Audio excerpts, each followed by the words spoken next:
Someone did a paper on him in Soch, or World Civ a number of years ago. It's pretty great. So I think we were talking about movies. Did we got to this? We were talking about Phantom Menace. Yeah. All right, and then we just okay. So we're pretty much done with that. All right. I didn't know. You know, I didn't know. I didn't know these things. Oh, I got you the program. Well, that's why I asked, dog. You know, I trust you guys. I know you wouldn't lie to me about that, unless you would. Actually, I find most of the time it's not folks lie about it. It's just they're just like, oh, whatever. They're like, yeah, we totally covered that, or no, we didn't cover that. It's really because I have it recorded right there. It says we did. Oh, I guess we did then. I guess we did. It's whatever. Maybe. It's Monday. Everyone's blarg. Everyone really hopes there's snow tomorrow. Heh. Huh? I'd be okay if we just had this class all day. All day, every day. Oh, yes. How about that? So I just stood on the sidewalk because it was just I was pulling around my kids on one of those giant radio flyer sleds, and then like my eldest one was freaking out by it. She was like, "No, I want off." And then my youngest was like, "Whatever, keep pulling, mule." I was like, all right. Bob Schnell, I guess he did that. All right. So, location and place. The first two themes of geography. Can someone tell me what is place? Oh, let's go backwards. Oh, wait, okay.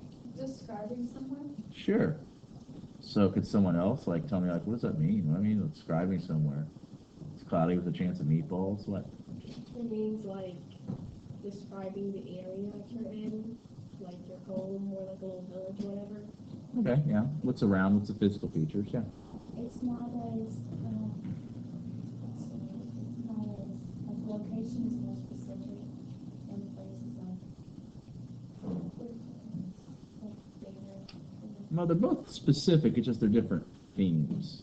Because location is where it is, right? And I can see what you're saying like that because that seems so much more concrete than saying like, what's it like? Is it nice? You know.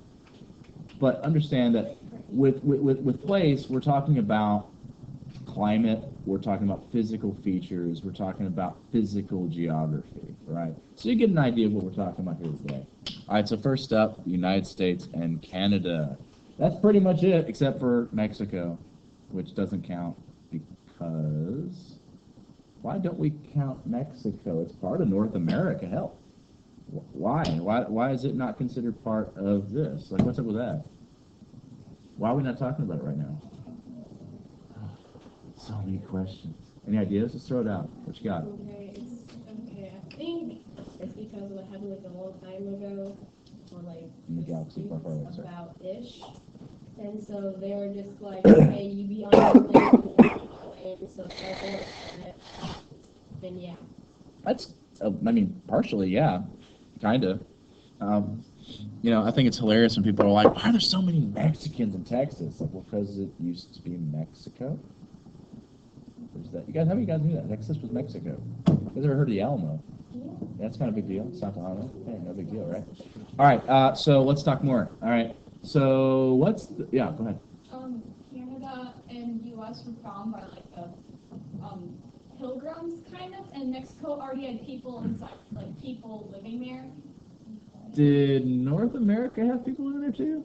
Yes, but I heard China obliterated them. Yeah, well, this is true, but you know, they also did that in Mexico as well. You know, I feel though where you're getting on the right track here. Think about this for just a second. What's the most prevalent language in Canada?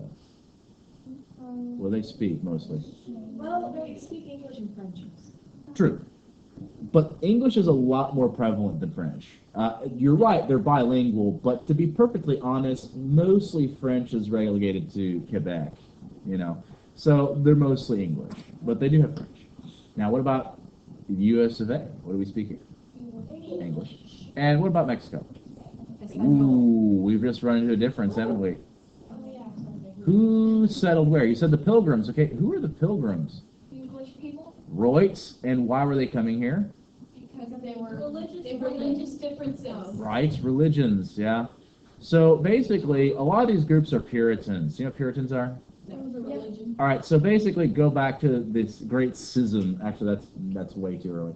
Let's go back to the Protestant Reformation, right? So basically, you had Christianity was Catholicism, was one big faith, right? In fact, they refer to all Christian nations as part of Christendom. Then Martin Luther's like, hey, I don't know if I like this so much, and you have a splintering of different faiths, right?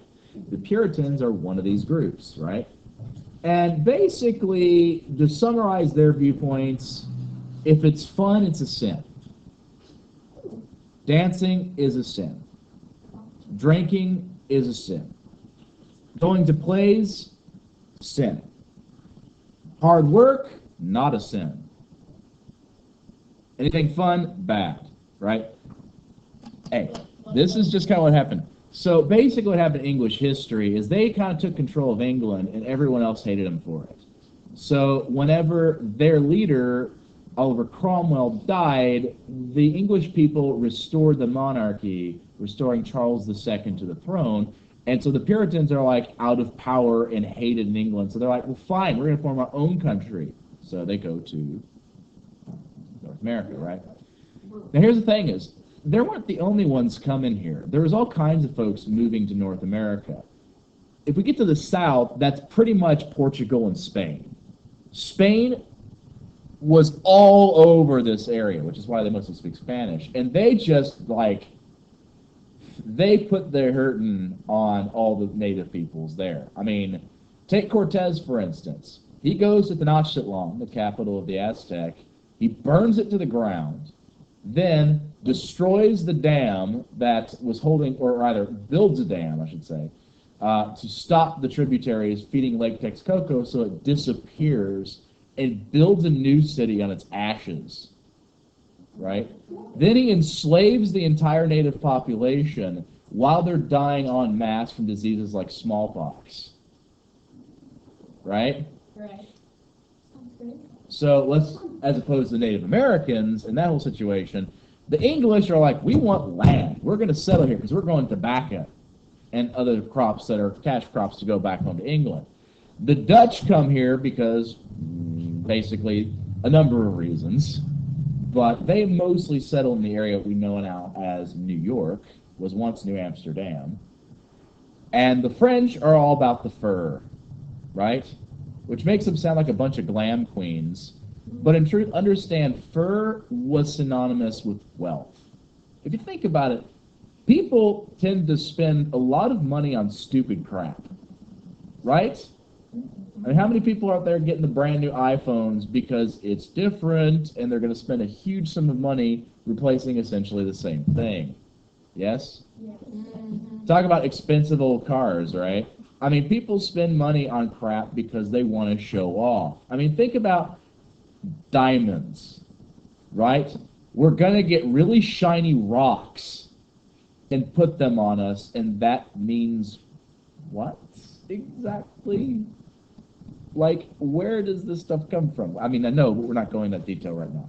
So the point is, fur was one of these things. Plus, it actually has a, purpose. Fur is warm. If you think about it, when you don't have any heat, like your heat source is a fireplace, which are hugely inefficient, having fur is comfort. And remember, comforts are reserved for the wealthy, right? So here's the thing. The best furs, and I'm sorry to tell you this right now, friends of cute fuzzy animals, are from the young, fluffy, cute creatures of the woodlands. Beavers, otters, things like that. But that we still have like, okay, after that, that's never mind. Sure. I'll back up. Right. That's okay. Let's see what's going on there. It's sort of like how if you watch a nature show like Planet Earth, if it's cute and it's fuzzy, it's probably going to get eaten. That's generally what happens. But anyways, so the French are there for furs. And what happens is the English are like, I want more land. We're going to go to war with Portugal, or not Portugal, we're going to go to war with the Netherlands, the Dutch. They take over their land and rename it New York. Then they fight a war with France. But because the French are there for trade, they actually get along well with the Native Americans, right? Right. Because, I mean, hey, we're going to give you metal stuff, which you can't make currently. and in exchange, you just have to hunt furs with us and teach us stuff and be relaxed and groovy. And so they had a really good relationship. So the Native Americans sided with the French against the English in what is known as the 7 Years' War. But we tend to call it something else. You know what we call it? French and Indian War. Good on you. This means that this area was generally settled by the English, and so is known as Anglo-America. Angles. English America. Now, the eastern side, where Quebec is today, that was the area settled by French. That was along the St. Lawrence River. That's New France. So that's going to be taken over by the English, and that's where we have kind of Canada to this day. Yeah. So English had wars in France and who else? Native Americans. Sure. Now, that's not to say the English didn't have their own Native American allies, but for the most part, the tribes did side with the French. Politics, we're not getting into that too much about the region, but let's just say natives and colonists did a lot of terrible things to each other. We'll get to more details later. So, of course, this be the United States, less Alaska, less Hawaii, although they are, they've got the names right down there, the continuous United States. And for the most part, it's kind of interesting to see how the borders are drawn. For instance, you guys ever notice how square Colorado is? Like, it's a perfect flipping square, right? Hang on, right? Yeah, there it is. And you got New Mexico, which is almost a perfect square. Why is that? Why are they so perfect? Yeah. Because at that point, when they were dividing land, they want to divide it equally or like easier. It has to do with ease. Okay. Consider this. How do you know the borders between two things for the most part? The lines. Well, yeah. Oh, isn't it like mountains and streams and stuff like that? Well, sure. I mean, like, I wasn't necessarily just going that far, but you're right. Usually physical things. Even like, if you look at neighborhoods today, people tend to mark their boundaries, their property with fences, yeah? So there's something physical there. In fact, if you look at the census around property, it often describes physical features. Well, what if there isn't anything? Right? You just draw a straight line, right? That's why they did that. That's an artificial boundary as opposed to a natural boundary. So what about regions within the United States? Well, if we break it up, we have the West, the Midwest, the Northeast, the South, and, of course, the non-contiguous, how do you say, states. But interesting enough, where's Kentucky? South. Yeah, you're in the South. I find that fascinating, because how many of you guys knew that? You're in the American South, right? I don't believe it. I hear that. Why don't you believe it? Because Yeah, it's in fair enough. Snort. That snort's going to be immortal on YouTube forever. Good to know. Yes, ma'am. Because we're so close to the north border, and Louisville's just so close to the border that they kind of blend at that point. But the difference is Louisville is decidedly different from the rest of Kentucky, isn't it? Oh, yeah.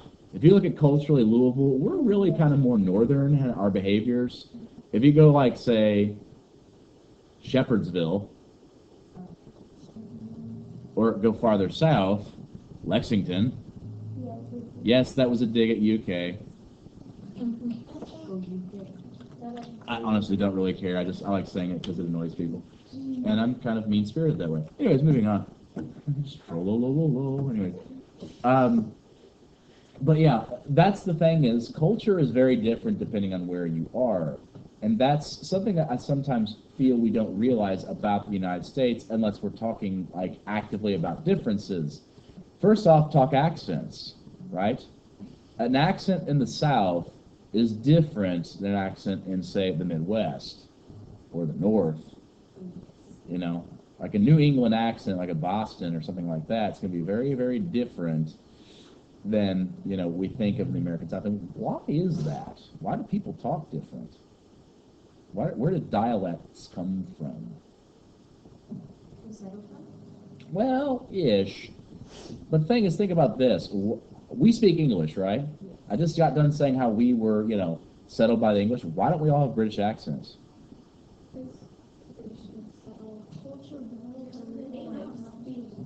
Well, you got a lot of interesting ideas, yeah. Was it like educational value? Like people who work more would be less educated, maybe? I don't know. Well, even if I just took you guys and like say I just like put you in a little world of your own, right? You guys would develop an independent means of speaking over generations, depending on where you came from. Accents develop independently of each other just by how people stress vowels and what sounds interesting to people at the time. It's in essence, accents happen. It's not in fact, interestingly enough, the thing we think of about a British accent did not exist at the founding of this nation. Not in the way it did. Most British sounded like us now. This was a British accent. There was a cognitive change at the end of the Revolution to sound different than the colonists, because there's this whole idea that the colonists were uneducated, uncultured, so we're going to sound high class. We're going to speak differently. We're going to speak more refined. And so over time, you develop this different accent entirely. In fact, there are 20 distinct British accents on the island. Yet, we're different, yeah? In fact, there's a lot of interesting cultural differences between us and them that just sort of propagated. For instance, okay, let's talk breakfast, for instance, right? Yeah. They have beans for breakfast. And that's true, beans on toast is kind of a classic British dish. Yeah. But what do you wash it down with? Milk. I heard it. Wait, what Tea, right? breakfast? I guess. What's that? Tea with never. Hot tea, right? Why would tea fancy? Why would you have that? It's great. No, it's not. All right, easy, killer, easy. It's on here. I have to put on the boxing gloves here. Oh, please don't. Now I was gonna put them on you. Oh. I was gonna drop the cage in the middle of cage match. Have you guys go, all you. Anyways, I'm done. Hurt me. Well, then use a chair. I don't know. There's things I've learned from watching professional wrestling. Anyways, moving on. Tea, right? All right. So what are we drinking? America, the land of the free. Milk. Coffee. Chocolate milk. Coffee. Ding, ding, ding, ding, ding. Milk. Coffee's the answer. Chocolate milk. Coffee is generally associated with breakfast more so than these other things. Just I hate to say it is. So why the switch? Because we hate the British. There's a lot of drinks, a lot of things that were popular in America until the Revolution, then suddenly we're not doing that anymore. One of them was tea. Tea was associated with the British, we went coffee. Number 2, bourbon, which is a form of whiskey, which is made with different ingredients than rum, which is what was more popular in the British Isles. There's all kinds of things like that. Okay, so this is listening really stupid and really dumb of me, but in like the Pirates of the Caribbean, they were like in the British area and they did not drink whiskey. They drank wine. No, they weren't. They weren't in the British area. But they sound all British. So I was like, oh. They were in the Spanish area, the Spanish Main. Now I will say this: of the Spanish Main, they were in Port Royal, which is English. So you're right there, and that's exactly the point. Rum was British. Right? So the whole idea of drinking rum, that's because that's what they did in the British Navy. And the reason for that is actually practical. It's not just because sailors like to drink. It's because imagine having water sit in a barrel for 3 months. Right? How many guys are like, I want to drink that? No, right? It's pretty gross after a few weeks. So how do you make it palatable? Throw some booze in it. Or you can like. True story, grog was what happened because every single sailor in the Navy was given a rum ration. This was part of their rations, like food and shelter, you get booze, right? That's just part of it. And here's the thing is, certain cheap commanders, in order to stretch their reserves longer so they wouldn't have to buy it as often, would put water in it. And it was alleged that one guy in particular watered it down so bad that it was mostly water, more than rum, and it was named after him. It was called grog. So pirates and their grog comes from rum that's been watered down. True story. Now later, and what's weird is the U.S. Army continued this. Let me reverse that. The U.S. Navy had a similar tradition of this up into the 1990s. Only instead of rum, it was 2 beers and a steak whenever they were at certain ports, in certain situations. Steak and lobster, actually. Which is, you're like, that sounds good. No, not not Navy food. Ask anyone in the Navy, no. Ugh. If he was on a ship, then yes. If he was ever stationed on a ship, ask him about. The same applies to military food in general, but Navy food is particularly bad. Air Force is good, or so I hear. Really? Yes, ma'am. So, anyways, let's talk Canada. So that's the various provinces and territories. What's the difference? Depends on how many people are there. Right? Provinces tend to have enough people to be considered actually settled. Territories, not so much. For instance, the Northwest Territory, none of it. Basically, the only thing there is ice and Eskimos and trees. Right? Right. In truth, it's northern indigenous peoples. A more proper and polite term would be the First Nations. But essentially, we tend to think of them as Eskimos. Now, granted, that is a gross oversimplification of a whole racial group. But, anyways. So, Canada, again, mostly settled towards the southern part of the continent. The reason is, if we talk about climates, the most common climate in the United States is humid continental, right? The most common in Canada is coniferous forest. You guys know the difference between coniferous and deciduous trees? All right, think pine cones. What are they? Hard little shells like you stuff when your feet hurt really badly. Yeah, and what countries do they grow on? No, Canada? No, wait. Canada? They tend to grow on pine trees, yeah? Right, think Christmas trees, right? Christmas trees are an example of a coniferous tree. They grow pine cones, yes? Basically, any evergreen is coniferous. So even things like holly, coniferous. Now, deciduous, which comes from the word for hand, means broad-leafed trees. Now, the distinction there, pine needles have a low surface area, which means that they don't lose moisture in the cold as bad as big, wide deciduous trees. So, in order to deal with that, deciduous trees, when winter rolls around, lose all their leaves, right? So they don't lose too much moisture and die. In the spring, they regrow their leaves and can use them for photosynthesis. Evergreens don't lose anything to that level. They still lose pine needles, but it's mostly... they don't lose their leaves, so they are good year all around. So coniferous, think pine forests, right? In fact, Canada is the largest producer of wood goods, particularly wood pulp, in the world because of it. Loggers, that sort of thing. Funnily enough, the image we have of a lumberjack comes from Canada. That sort of stereotype. In fact, interesting enough, if you think of sawmill stuff, like sawmill foods, particularly sawmill gravy, if you talk about like foods from that, we're talking about like fatty foods, right? Like pancakes, bacon, fried steak covered in gravy. Why do they eat that? Because it can last you. Yeah. Well, let's talk about caloric intake for a second. How many calories do you guys need?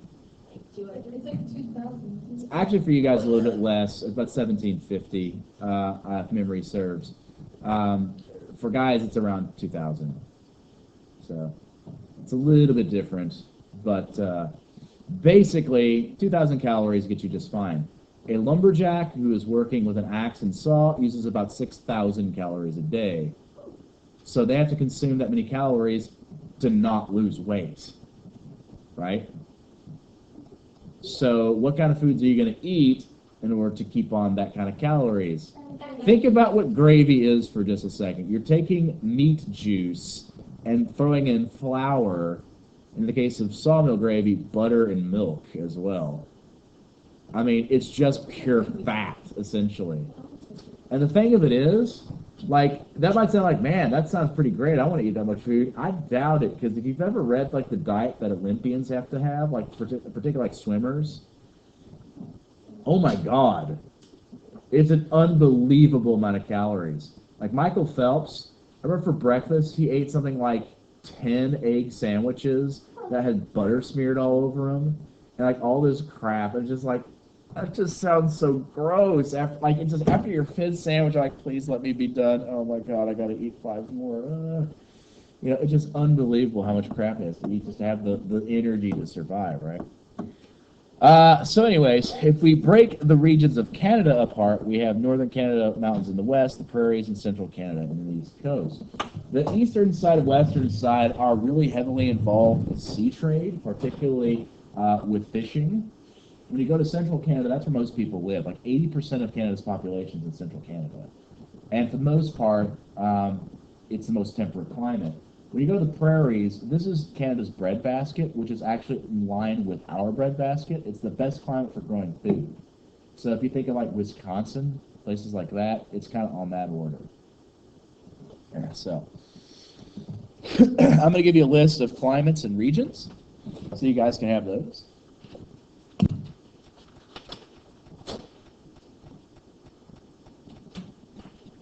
But again, the most common is coniferous forest, by far. Sorry. And the thing is, sorry. You know, the way the peoples of Canada have settled is really heavily dependent on these climates. Even the different First Nations develop cultures dependent upon the weather there. Excuse me. Take care of this real quick. Freaking colds, man. They're the pants.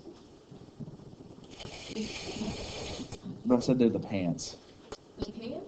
P-A-N-T-S, yeah. No good. Oh. Alrighty. Excuse me. I forgot where I was going with that. Math. I don't know. One thing I will say is let's talk food. Let's talk food in Americas. What is American food? What's American cuisine? Fast food. Fast food? Interesting. Why? Why would you say that? Because everybody eats it and it's everywhere. Yeah, that's what a lot of people tend to think. But actually, how often do you guys eat out? Like, how often do you guys have fast food? How many of you guys have once a week, twice a week, 3 times a week, 4 times, 5, 6, 7, 8, 9, 10? No, it was like every day. Yeah, and you guys are what? 14, 15. Yeah, so compare that to, say, a couple of 25-year-olds or 90-year-olds. You guys are probably at the highest rate of fast food consumption you'll ever be in your entire life. Because, honestly, when you're a teenager, what else do you do? Right, there's that, go to the mall, right? I don't know, I mean, there's not much, right? So you guys actually have a way higher consumption rate of that. But I think also there's the association with, I mean, if you think of like American food, most people probably immediately think like hamburgers, right? Which is actually German, but that's okay. What about fried chicken? Is that American? Yeah. Yes, it is. From the American South. What else? Chicken waffles. Chicken waffles. I'm thinking chicken waffles. Chicken? That's been made all the times. Really? Well, that's ham, but you know. Turkey? Turkeys actually existed other places before, but they were a lot bigger here. This is red chicken. Southern? Macaroni and cheese. Actually, generally speaking, Southern, that's actually a souffle. No, that's French. Really? Yes, indeed. Yeah, a lot of Southern foods are. For instance, barbecue is decidedly American. In fact, what's kind of interesting, if you look at a lot of the foods that were really created here, a lot of them came from the slave trade. Because what happened is slaves would basically be given the worst of everything. So they had to make do. And if you think about it, the worst cuts of meat are filled with fat and kind of gristle and stuff like that. If you just were to like cook them on a fire and cut into them, it's kind of gross. But if you use smoke and heat and go low and slow, cook that baby all day, oh my God, it's delicious, right? If you think about ribs, it's mostly bones, right? It's not a great cut of meat, but using a cooking method You make it into a great cut of meat. That's what Southern cuisine is all about. Yeah, they are American. Yeah, it's called from being Frenched, which is a style of cutting. Yeah. Interestingly enough, there's a lot of foods that are American by design or that have been implemented into American cuisine. Tacos come to mind with that. I love tacos. Yeah, most of our idea of tacos is actually like totally American. If you look at like true Mexican tacos, yeah, utterly different, right? And I remember the time, what's her name? There's all green dance teacher.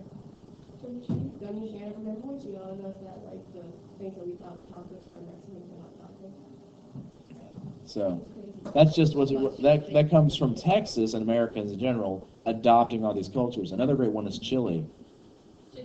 Simple question: did chili have beans in it? Yes or no? Depends on who you ask. But the region comes from this. Chili's poor food.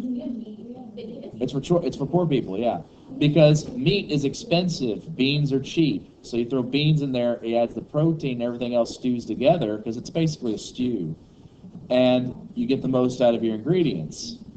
If you take all the beans out, it's basically rich person poor food, which is hilarious in its stupidity. What about hot dogs? What about hot dogs? Hot dogs are fascinating. Are they American or maybe from somewhere else? I believe they are American. They're a type of sausage.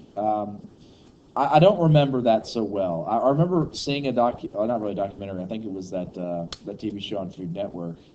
But anyways, I remember seeing something about it, and I think it is, but I could be wrong. So don't quote me on that. But I think so. We definitely associate it with American pastime of baseball, which is funny because how many guys are into baseball? Very small percentage. What about basketball? You don't even do sports. What about football? My grandpa played it. Football. I mean American football. What about soccer? Okay. So generally speaking, the two number ones I saw there was basketball, and then below it was football, which is actually pretty regionally specific. The South tends to love them some basketball. Think UK, UCLA, groups like that. Technically, UCLA is kind of towards the west. We also consider part of the South. If you go north, it's football and hockey, right? So it just depends on where you are. What about hamburgers? That's German. Really? Yes, from Hamburg. I'm not sad. That's actually, I think from Sweden. But I could be wrong. What about chocolate? But here's the thing, chocolate is from Mexico. Yeah. Oh, I guess so. Because I knew that. South America, kind of. Although, to be fair, the chocolate they consumed was very different. They consumed what was known as chocolatl, which was basically hot chocolate, but it was flavored differently. It had like chili peppers and stuff like that in it. Eventually, it moved to Europe, and they started changing the recipes around, and it wasn't until actually relatively recently that they could render it into bars. You what?